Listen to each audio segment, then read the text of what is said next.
Sa aton sini nga linya maka-action, we have Councilor Attorney Renisito Novero sa Bacolod. Attorney, good evening. Attorney. Okay, balikan ta sa Attorney Sini Mateo La City 22 na sa aton sini nga pagpangalagad. Action firing line. We have Attorney Renisito Novero. Attorney, may gabi. Maing gabi, Action Brian. Disenyo management na taton pa lang yan. Maing aga. Disenyo tanan. Salamat kay Attorney sa time. Pasensya sa disturbo pero nakayo-home kita sini sa palayag ni DOH Secretary Duque nga ang LGU pwede makahimo local ordinance, so mandatory vaccination if okay kuno sa constituents. Any reaction sini sir? Angot sining iyang hambal subong? Personally, Action Brian, with all due respect sa kay Secretary Duque, daw sa akong pananaw, mabulubudlay na siguro sa local government unit. Pero kung kongreso ang hambalan, base pa lang mahimo na nila, kay ang kongreso is a national legislature and then arm of the state. The state pala, the whole state, that includes the government and the people in our territory. Kasi dialom sa aton Constitution, under Article 2, Sections 4, 5, and 15,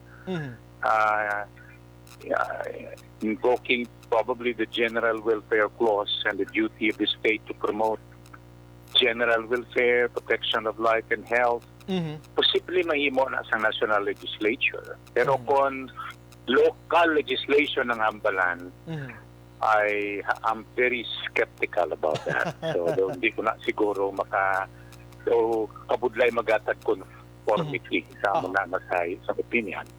Ang iya din na basihan, Attorney, Local Government Autonomy Act of 1992. Nga suno sa iya may ara sang puder ang LGU nga makahimo sini, pero may ara sang ikog kung gusto sa mga constituents. Daw mo na blambot silingon niya. Ganito ko budlay, no?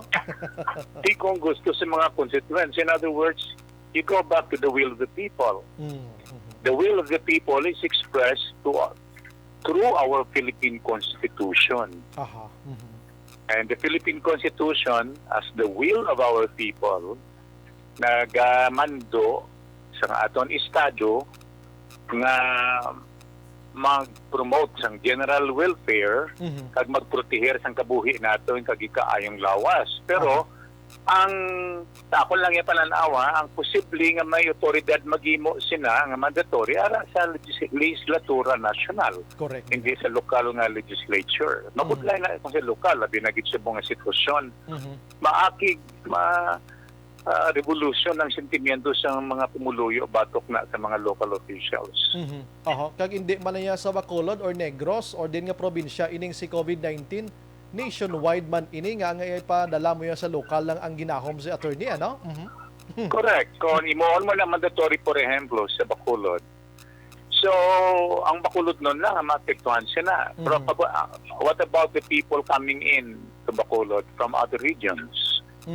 Hindi nabakunahan. So, daw wala epekto na gihapon. You see, gina-encourage natin ang tanan all over the country nga magpabakuna. Now, kung luyag nila ang tanan nga tao magpabakuna sa pungsod, ilawan nila. They have to test the constitutional value of national legislation invoking, I would probably say, Sections 4, 5, and 15 of Article 2 of the Philippine Constitution, which is the declaration of policies of the Constitution. At least tonight ang aton sini nga mga listener, hindi lang Bacolod non, kundi Negrosanon, nakahangop sila sang trabaho sang kaangay ninyo nga mga konsihales, attorney, ano? May isa pa gid diri attorney ganiyo si Attorney Harry Roque man. Hello? Yes, attorney. Attorney. May isa pa gid diri attorney subong kabalita mano si Attorney Harry Roque, spokesperson sang presidente subong. Ayo man siya sa mga ano ni way baling na hambal di kon pampubliko o kon pribado nga hatagan sang 20,000 nga bonus ang mga empleyado nila provided nga ini sila fully vaccinated na. Attorney, anong ang pwede ma-suggest ni attorney man? kung luyag nila magpasaka sa bonus, hindi na nila pag-impoan qualification Oh, na correct. may bakuna o kung wala. Kaya tao nagatinanglan sa bonus. Labinagit ko. Labinagit ko wala bakuna. Di mas kinanglano na nila. Kung matapikan sila, may God forbid. Aha. Diba? I mean, why make vaccine as a qualification for a bonus? So, in the first place, classmate na tawag na sa kasuguan na class legislation. Mm-hmm. So, Kung hindi man na legislation na yan ni Roque, kaya hindi man na hagnalin sa legislatura. Pero yes. daw ang parallelogram, ang iya ba ng parallelism, Mm-hmm. daw na mo sa class legislation. So ako personalmente daw, again, I'm very skeptical about that proposal. Kabudlag, daw ka discriminatory na ginikay, like for example, sa amon diri lapit kami 100. Ako karon way ko kapabakuna. Malantaw lang ko sa ilang nga nagabaton 20,000 attorney. Do kasubo man attorney na. Kaya hindi sila rational. Hindi na sa rational. Kung ang buot na sila yun, kaya hindi nila may mandatory ang bakuna subong, kaya wala pa subuan. Aha. Ginahimo nila nga daw induction, nag-induce, no? Daw nagatulod, nag-encourage, nag-inspirar sa tao nga magpabakuna, bangon lang sa bonus. Aha, gani man no. So daw a sort of mandatory man gyapon forcing the people attorney. Daw mo na gini katabo sa palibot sa subong. Well, kung luyag nila yung himuan mandatory, I suggest nga ipapasar nila sa legislatura Amo na nasyonal. pinaka best da. And kung may mga tao nga mag-question sila, then they can go to the Supreme Court and question the constitutionality of that particular law. Diba? That will settle the issue once and for all. Okay. So going back gamay lang to attorney sa ordinance sa Bacolod, so far daw malabo nga matabo ini attorney sa aton atong mandatory Personalmente sa ako niya pala na autuman na kalabo. I don't think I shall go for that personally. Okay, sige. Amo mala na amal attorney kay pagkabati nila sini pagbasa nila sini nga gabi lang actually nagwa kadamo dahil sila nga pamangkot siya daw sobra naman na doon di na naamo sini ko sige lang mangutana tiya sa mga batikan nga abogado kag konsyel sa Bacolod kay siya lang ni may explicar karon. Attorney, daw may gamay lang ko pamangkot, singit ko lang niya. May mga changes na to sa Davao City ho, no? Si Baste nag-withdraw na, si Inday Sara nag-withdraw naman. Ano ang imo yang nga personal nga pananawan angot sa palaabuton nga may inadlaw sa attorney? Well, ang amon psychology, personalmente man akong na psychology pagbasa abi sa mga movement alin dito sa Davao. Most likely, si Sara might possibly run for President or Vice President, but most likely as Vice President sa Bongbong. Amo na nga ako ng psychology. Damo ginang Oo. I don't think I'm madalagan si President. I am not keen about that particular prospect. But for her to run sa national office as Vice President to Bongbong, to me, that's sa akong pananaw daw mas kuwan pa na siguro daw mas posible na kag mas realistic based sa psychology sa mga political motions sa tao. Subong na attorney halos kita tanan daw grabe naging mag-analyze kadamo ng mga politikan analyst tubong sa social media mo. Pagpabasa pa na nila ni Dan pagbasa lagi na sang balita may komento na piho na kasi sa Diabla sa una gasalig lang kami sa inyo attorney pero subong social media basa ka lang damo ka na matunan. Mayo man na that is an exercise of freedom of expression. Yes. Bakabay lang hindi lang maglabot sa binastos. Correct gina attorney dira gid ko da pabor gid ko da. Oo. Kaya kung kisa, kung mayara kami malawag din nga daw kontra nila, ikaw yung bastuso nila. Oo. Pero, tani, ang ako lang yan, kung nara ko di sa Kongreso, if I were to suggest, tani, dulaon na nila na ang mga option after the filing mo. May gid na tani. Okay, nabilang kambyo until November 15, and so forth and so on. Para nga maging decisive na decision nila ang tao, maplastar, makaplastar man. Correct na, Yes, kag hindi na tabla sagi ka daw ka confusing na sa kakatabo sa palibot Oo.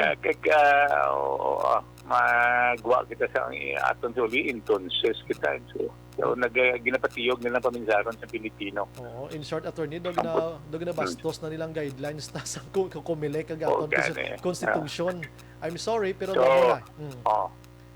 Depende na sa atong mga miyembro sa legislatura. Aha. Ang mga problema sa members ng atong legislatura, with all due respect, because until now, since 1987, pila na ka years? 87, 13 years, plus 21, Mga 25. 34 years. Aha, mga dira. 34 years. 24. 34. 34, sorry.